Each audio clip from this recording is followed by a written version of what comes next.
guys! Welcome back to my channel, or kung bago ka pa lang dito sa channel na to, welcome po sa aking channel. And itong channel na to is more about beauty and lifestyle. Minsan nag-insert lang ako ng mga motherhood related vlog. So kung gusto mo yung mga ganyang klase ng videos, please do subscribe and also hit the tiny bell button beside it so that you'll be notified once I upload a new video.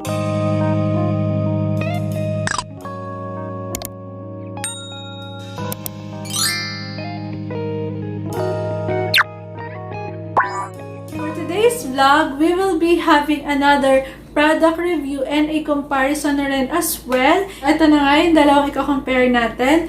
This is a Lux Organics Activated Charcoal Whitening Toothpaste made with coconut oil and bentonite clay. And ito naman is yung from the brand Fresh Charcoal Whitening Toothpaste. Almost the same naman sila ng packaging. And it both contains 120 grams. Mas malaki lang yung packaging nito. And ganito lang siya pag in-open mo. Itong sa Fresh, ganyan. And then, ito naman is, yan, ganyan siya. So, ayan, guys. And then, dito tayo kay Lux Organics. It says here, paraben-free, triclosan-free, sulfate-free, and fluoride-free. Ito naman is triclosan-free, paraben-free, sugar-free, and dye-free. Almost marami naman sila. Pareho silang maraming free. And gusto natin yan, yung mga free. Sa flavor naman niya, guys, it is extra cool mint. And ito naman is spearmint. So, they're both naman minty. And then, at the back of the packaging, ayan, nakalagay lang din naman yung mga ingredients nila, yung claims nila, and also yung manufacturer nila. Moving on sa active ingredients naman nila, guys. Ayan, dito muna tayo kay Fresh. Yung active ingredients nito is charcoal alone. Although marami naman siyang ingredients, pero yung pinaka-active ingredients niya is yung charcoal.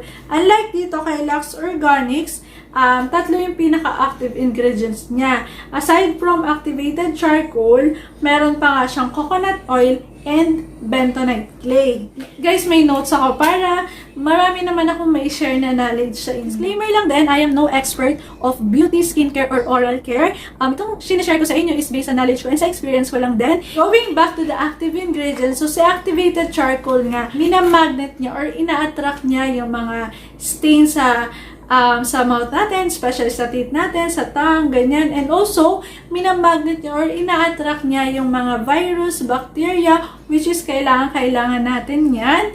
So, para ma-prevent na rin yung pagka-bad breath ng mouth natin. So, yun yung ginagawa ni activated charcoal. So, doon naman tayo sa additional pa na dalawa pa niyang active ingredients, which is yung bentonite clay and coconut oil.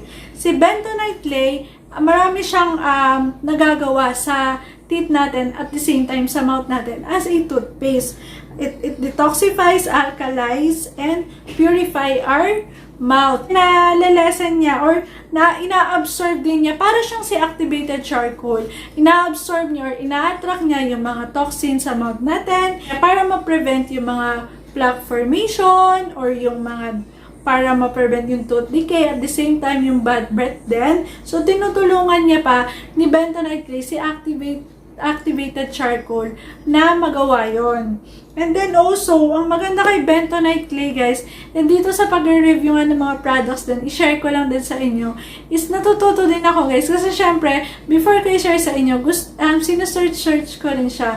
Kasi gusto ko, marami akong ma-share, maibigay na knowledge sa inyo. So, natututo rin ako. And na-discover ko, guys, si bentonite clay pala is also may alkalizing effect siya.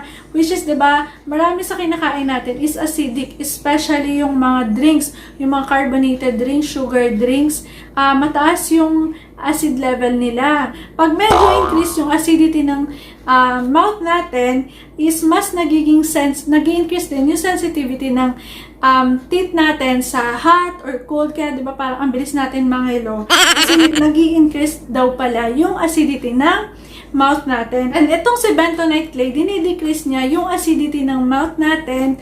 So, good, rin yun, additional talaga sa isang toothpaste na may ganong effect. So, nakakatulong din siya sa mga sensitive yung mga teeth. So, itong si Lux Organics na whitening toothpaste is hindi lang siya basta whitening toothpaste lang. And si coconut oil naman guys, it fights bacteria that causes bad breath and tooth decay. Yun yung pinaka-ginagawa naman ni coconut oil. For this kind of toothpaste, hindi lang siya basta whitening, nagagawa talaga niya kung ano talaga yung purpose ng toothpaste sa atin. Plus point yun kung i-compare ko dito kay fresh na whitening toothpaste. Then also, sabi rin pala, excessive or too much use ng mga charcoal toothpaste can cause teeth sensitivity. Kaya siguro si Lux Organics is nag-derive siya sa isang formula ng whitening toothpaste na activated charcoal na sinamahan niya ng bentonite kasi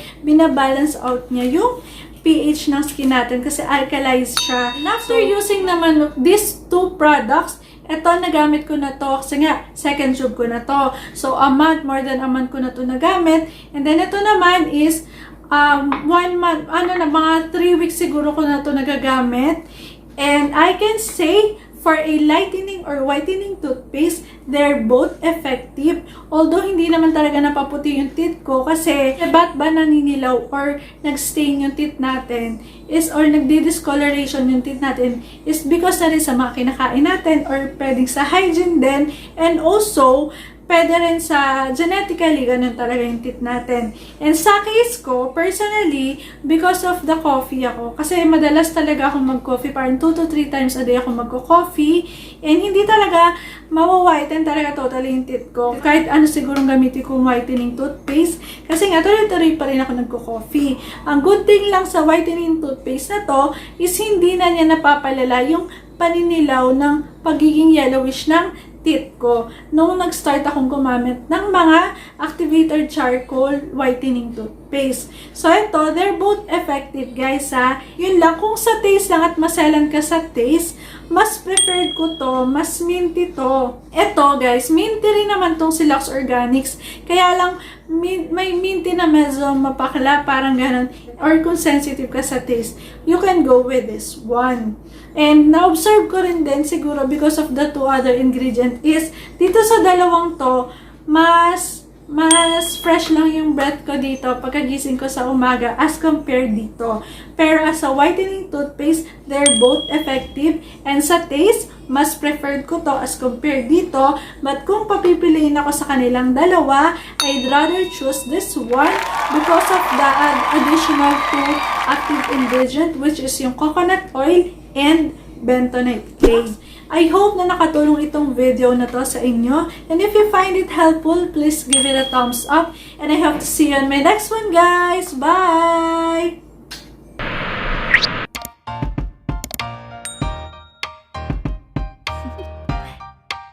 Do you want to know?